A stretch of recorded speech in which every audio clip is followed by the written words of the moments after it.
What was something that you really liked about this movie? So we're not completely like bashing this movie to bits. Again, I can't say it enough that like our job here is to scrutinize. And yes, we're bashing the plot, but like Dalton really is. I think he's great. I think he's everything that I want in a Bond. I don't necessarily appreciate the that he's just like forced into being a one-woman man the whole movie. But I think the best sequence of the whole movie is the Pushkin scene where he confronts him as he's with his wife. Just every single moment of that scene is just top notch. And it's not just because Gimli's there. But it's because Gimli's there. I know, but he's so good.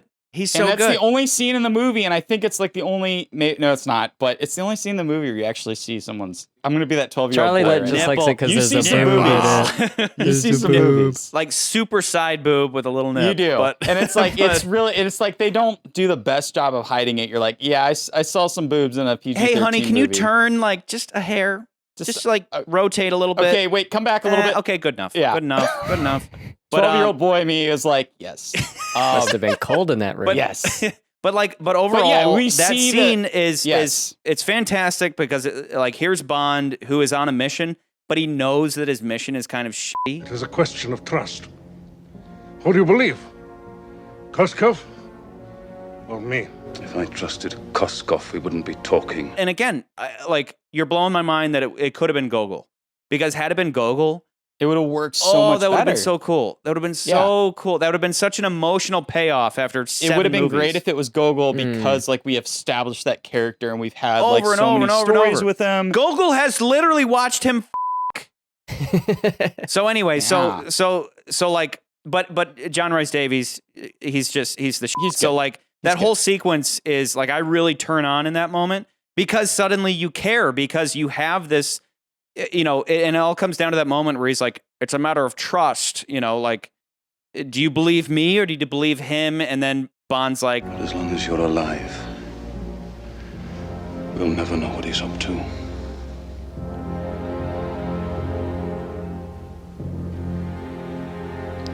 Then I must die. It's a fantastic scene, and then it has a perfect follow-up in the assassination scene. That whole sequence is the best part of the movie for me. Because, again, to your point, because you care, and they don't tell the wife.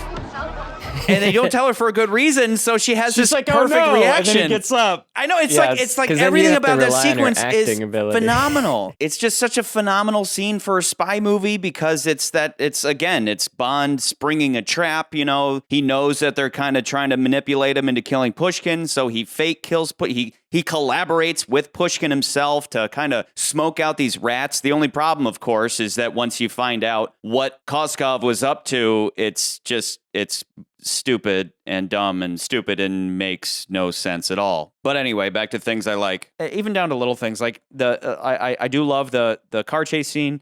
Like I said, Bond throwing out little jokes and she's like, what's going on? And then even as ridiculous as it is that he would drive into a boathouse and instead of busting through it, it goes with him. And then it provides cover while he's being shot. And then he's like, time to get out or time to leave home or time to leave. And and he busts out and then it explodes. I love that. Time to leave.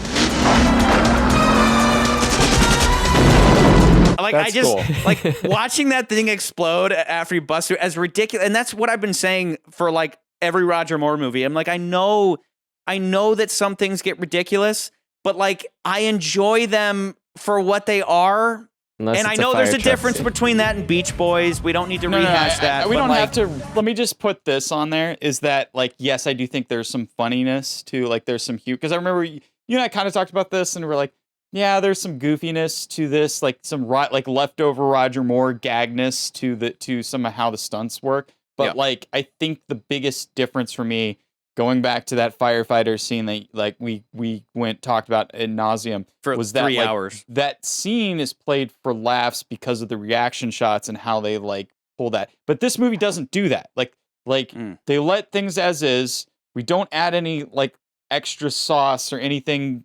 When I say sauce, we don't have any double take moments. There's no silliness to those scenes. So when we do the cello, sliding down the ice, it's I don't it's kind of played straight. It's played straight. Like even like when Yeah. the like the salt corrosion thing really works when he like uses the laser. Like I could see that Roger Moore doing that, but I feel like there would be more like you would see way more of a reaction shot coming from the two guys in the car versus like how that plays off. But it works well enough because he plays it very serious and very just like salt corrosion, you know, like we don't get anything as crazy as a double take, like the double take pigeon or the guy who's just like, like we never get that. And like, I think that's the biggest difference between this and more, where it's like, we do kind of get leftovers of that, but it's like, it's not played up as much. And so it works.